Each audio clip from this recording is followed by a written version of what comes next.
Now, the population that stayed behind in the steppes when the migration to the west happened turned into late Yamnaya and Catacomb. They did not have the corded ware ancestry.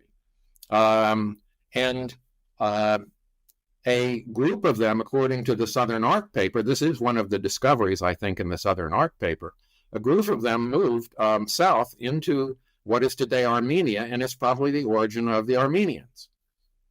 Around 2500 BC, which is just when archaeologically you see the introduction of large kurgans with wheeled vehicles and horses underneath them.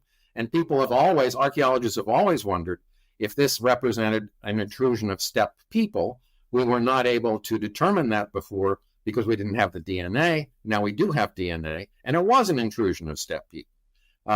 So it's very likely, and given the relationship linguistically between Armenian, Greek, and Indo-Iranian, it's very easy to put movement south into the Caucasus around 2500 BC, connected to Sintashta just up to the northeast, and to Proto-Greek off to the west, all of them sharing common ancestry, with Sintashta having more corded ware ancestry. And when the steppe people moved into what is today Armenia, they carried with them the Yamnaya Y chromosome, the Y haplogroup, Z2103, which is typical of Yamnaya.